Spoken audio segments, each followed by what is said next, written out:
तो गाइस आज हम बात करेंगे मैनेजर किम के चैप्टर नंबर 141 के बारे में। और पिछले चैप्टर में हमने देखा था मैनेजर किम और वुचुल नैम की बहुत ही खतरनाक फाइट चल रही होती है और हमें बताया जाता है जो मैनेजर किम सिल्वर थ्रेड इस्तेमाल करते हैं उस फाइटिंग टेक्निक को वुचुल नैम ने ही क्रिएट करा था, यानी कि एक तरीके से मैनेजर किम वुचुल नैम के जूनियर होते हैं। और आज की वीडियो की शुरुआत में हम देखते हैं जैसे ही वुचुल मैनेजर किम के पेट में मुक्का मारता है तो मैनेजर किम के मुंह से खून निकलने लगता है और वो थोड़े से पीछे हो जाते हैं और वुचुल दोबारा से भागता हुआ आता है मैनेजर किम के ऊपर अटैक करने के लिए और कहता है तुझसे मिलकर अच्छा लगा जूनियर, मैं हूँ कोड नंबर 1। और इसी के साथ वुचुल मैनेजर किम के ऊपर लगातार काफी सारे मुक्कों की बारिश कर देता है। मैनेजर किम भी साथ साथ में वुचुल की तरफ काफी सारे अटैक्स कर रहे होते हैं और अपने मन में बोल रहे होते हैं मैंने यूनिट 0 के बारे में सुना है, ये एक ऐसी ही यूनिट थी जैसे कि मेरी यूनिट थी, लेकिन यूनिट 0 के सारे रिकॉर्ड्स मिटा दिए गए थे। मेरी यूनिट और यूनिट 0 के बीच में बस एक ही फर्क है और वो ये यूनिट 0 के रिकॉर्ड सरकार ने नहीं मिटाए हैं। जहाँ तक मुझे पता है यूनिट 0 के रिकॉर्ड यूनिट 0 वालों ने खुद मिटाए हैं। और इसी के साथ साथ वुचुल और मैनेजर किम की फाइट काफी ज्यादा खतरनाक चल रही होती है। ये दोनों इतने खतरनाक प्रो होते हैं कि कोई भी किसी से कम नहीं होता। इन दोनों का मुकाबला भी लगभग बराबरी का चल रहा होता है। इन दोनों के हमले आपस में टकरा रहे होते हैं और उनसे शॉक वेव्स पैदा हो रही होती है। और मैनेजर किम की इस लेवल की फाइट शायद ही अब तक किसी से हुई हो, यानी कि मैनेजर किम से इतना ज्यादा इक्वली कोई भी नहीं लड़ पाया है अब तक। तो खैर इसके बाद हम दोबारा से देखते हैं यूनिट 0 के समय का सीन। अभी यूनिट 0 को अपने मिलिट्री बेस को जलाए हुए पूरे के पूरे 5 दिन हो चुके होते हैं और यूनिट 0 के बंदे मिलिट्री वालों की नजरों से पूरी तरह से गायब हो चुके होते हैं। लेकिन मिलिट्री वालों ने कुछ अपने खास बंदों को भेजा हुआ होता है यूनिट 0 को ढूंढने के लिए, ताकि वो लोग यूनिट 0 को ढूंढ के उन्हें जान से मार दें। अभी हम देखते हैं मिलिट्री का एक बंदा अपने साथ के बंदे को वॉकी टॉकी में बोल रहा होता है ठीक है, जो यूनिट 0 के बंदे उस आइलैंड से भागे थे वो इस इलाके में छुपे हुए हैं, हमें ऐसी खबर मिली है। दूसरी तरफ से इन मिलिट्री वालों को कोई बंदा मैसेज देते हुए बोल रहा होता है वो लोग पहले लोग थे जिन्हें सरकार द्वारा कोड नेम्स दिए गए थे, इसलिए तुम लोग बहुत ही ज्यादा चौकन्ने रहना, वो लोग काफी ज्यादा खतरनाक हैं। और इसीलिए मिलिट्री वाले बंदे बहुत ही ज्यादा चौकन्ने होकर आगे की तरफ बढ़ रहे होते हैं एक घर की तरफ। इन्हें अच्छी तरह से पता होता है कि यूनिट 0 के बंदे इनके ऊपर अचानक से हमला करके इनको चुटकियों में जान से मार सकते हैं, लेकिन ये लोग भी अपनी पूरी तैयारी के साथ होते हैं। हम देखते हैं जिस घर के अंदर यूनिट 0 के बंदे होते हैं मिलिट्री का एक बंदा उसके दरवाजे में लात मार के उसको खोल देता है और कहता है ठीक है ऑल क्लियर, यहाँ पे कोई नहीं दिख रहा है, लेकिन जैसे ही कोई भी चीज हिलती हुई दिखे सीधा गोली चला देना।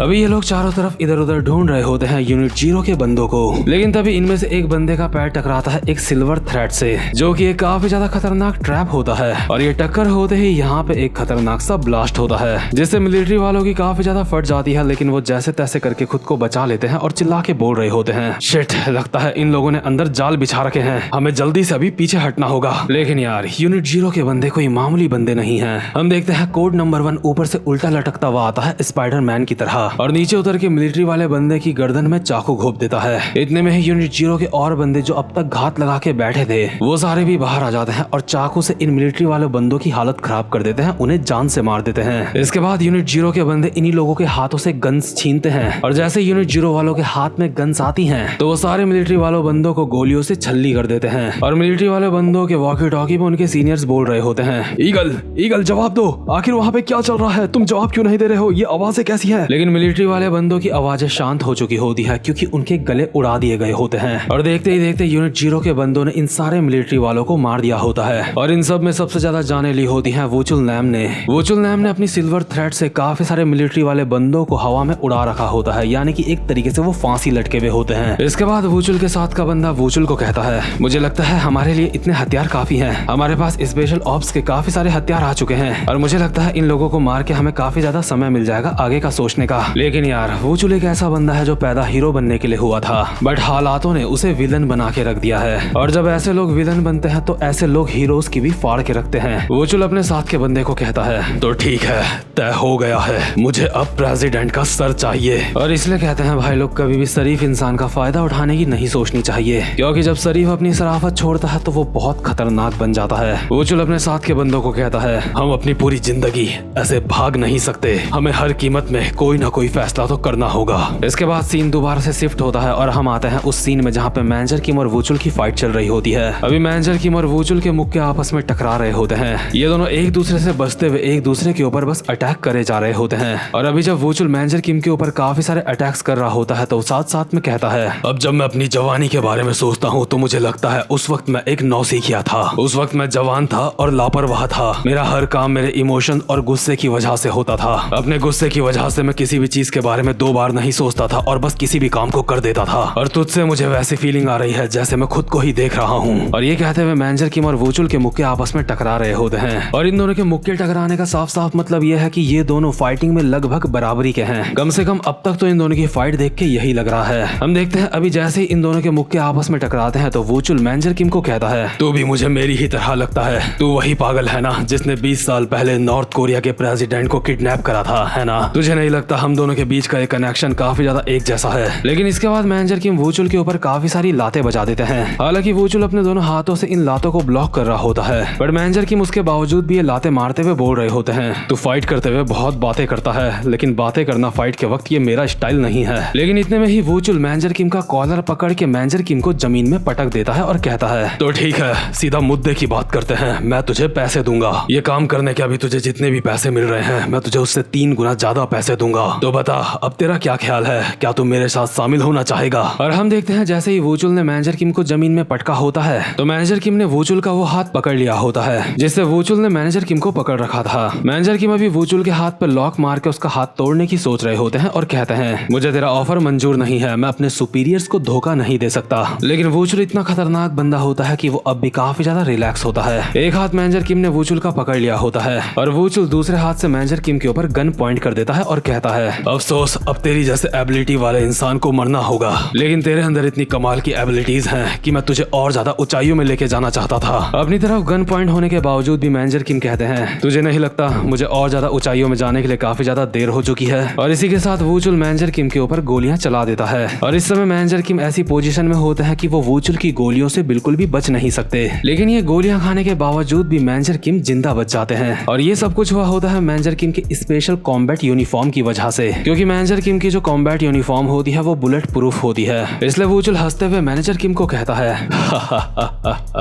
तो ये एक नॉर्मल यूनिफॉर्म नहीं है। इतने में ही मैनेजर किम वूचुल के मुंह पे एक लात मार के उसको दूर फेंक देते हैं और कहते हैं, बिल्कुल सही समझा, ये देख के मैं खुद हैरान हूँ। और एक और बात, चाहे तू मुझे कितना भी पैसा दे दे, मुझे उसकी परवाह नहीं है। अभी वूचुल की गन उसके हाथ से छूट चुकी होती है और वूचुल मैनेजर किम की लात की वजह से स्लाइड करता हुआ पीछे आ रहा होता है। पर मैनेजर किम भी भागते हुए वूचुल की तरफ आते हैं और उसके ऊपर काफी सारे मुक्कों की बारिश कर देते हैं। वूचुल अपने हाथों से इन मुक्कों को बहुत ही इजीली ब्लॉक कर रहा होता है और कहता है, सच में तुझ में कुछ तो बात है, क्योंकि तुझ जैसा एक प्रोफेशनल कह रहा है कि तुझे पैसे नहीं चाहिए। शायद ऐसा इसलिए है क्योंकि तेरी जिंदगी में कुछ ऐसा भी है जो पैसों से भी ज्यादा जरूरी है। मैं सच में ये जानने के लिए क्यूरियस हूँ कि वो चीज क्या है जो तुझे पैसों से भी ज्यादा जरूरी लगती है। मैनेजर किम अब भी वूचुल के ऊपर लगातार अटैक्स करे जा रहे होते हैं और वूचुल उनको ब्लॉक करे जा रहा होता है और उन अटैक्स को ब्लॉक करते करते अब भी बोल रहा होता है, क्या तू ये सब कुछ इसलिए कर रहा है क्योंकि तुझे इज्जत कमानी है, या फिर तू सच में अपने काम के प्रति इतना ज्यादा वफादार है, या फिर ऐसा तो नहीं तेरे अपने जिंदगी के कुछ नियम हैं और तू उन्हीं नियमों के अंदर रह के अपनी जिंदगी को जीता है। वैसे सच बताऊं तो मुझे भी पैसों की इतनी ज्यादा चिंता नहीं है, मुझे बस पैसे की जरूरत पड़ती है अपना मकसद पूरा करने के लिए। मेरे लिए पैसों से ज्यादा जरूरी चीज जो है। लेकिन इतने में ही मैनेजर किम कहते हैं, आखिर तू क्या बकवास कर रहा है? तेरा इससे क्या मतलब कि पैसे जरूरी नहीं होते? मैंने तेरे पैसों का ऑफर सिर्फ उस बंदे की वजह से ठुकराया है। और अभी मैनेजर किम का मतलब होता है टॉम ली से।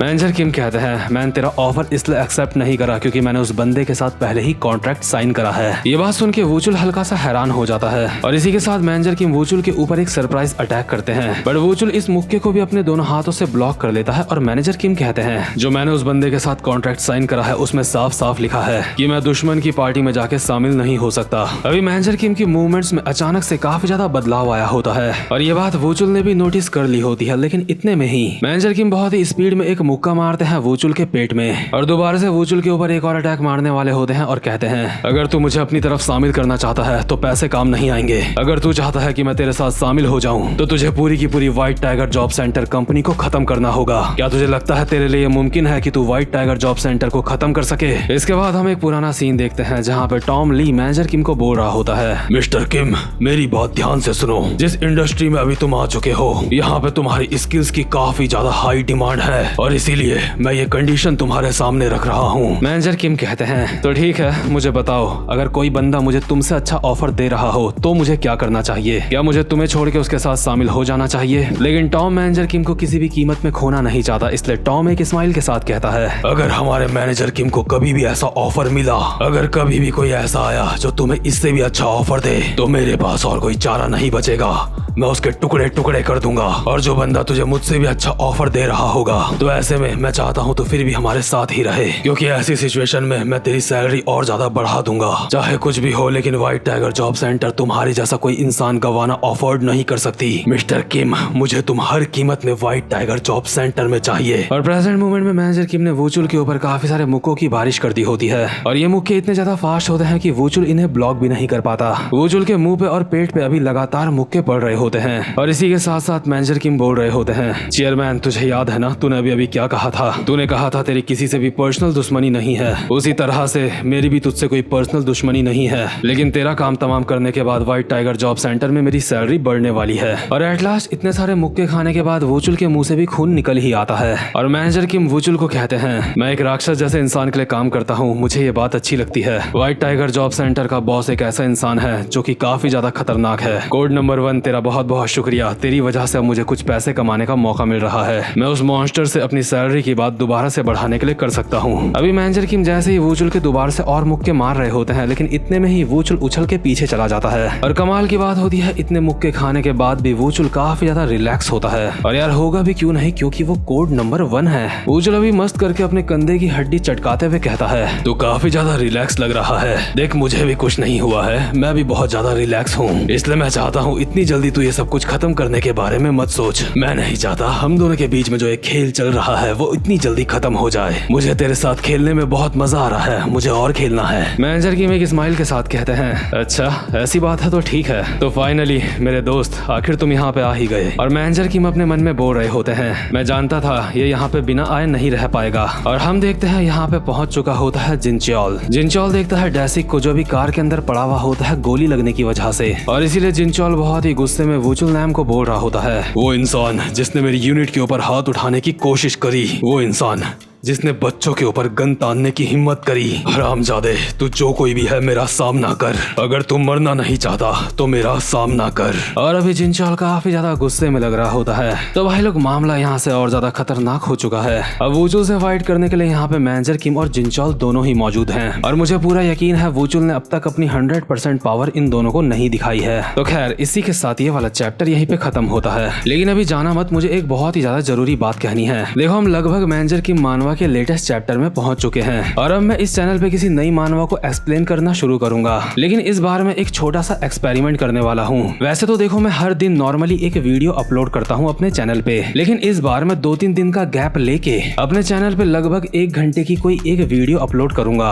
और ऐसे ही करके मैं कोशिश करूंगा 2-3 मानवास एक्सप्लेन करने की, और वो सारी मानवास की वीडियो लगभग 1 घंटे की होगी। और क्योंकि मैं ऐसा करने वाला हूँ इसलिए रोज वीडियो नहीं आ पाएगी, क्योंकि लगभग 1 घंटे की वीडियो एक दिन में नहीं बन पाती है। और ये बात मैं आप लोगों को इसलिए बता रहा हूँ ताकि अगर किसी दिन मेरे चैनल पे वीडियो ना आए तो आप लोगों को पता हो कि वीडियो क्यों नहीं आ रही है। और साथ ही साथ में आप लोग ये कमेंट ना करो कि आज काफी ज्यादा देर हो चुकी है, अब तक वीडियो क्यों नहीं आई। तो खैर ये एक छोटा सा एक्सपेरिमेंट होगा जो मैं कुछ ही समय के लिए करूंगा। अगर इस एक्सपेरिमेंट की वजह से चैनल की ग्रोथ में कोई फायदा होगा तो इसको कंटिन्यू करेंगे, और अगर ग्रोथ में फायदा नहीं हुआ तो वैसे ही वीडियो अपलोड करेंगे जैसे हमेशा करते हैं। तो गाइस उम्मीद करता हूँ कि आप लोग समझ चुके होंगे कि मैं क्या कहना चाहता हूँ, और अब मैं मिलूंगा आपसे अपनी नेक्स्ट वीडियो में। तब तक के लिए गुड बाय।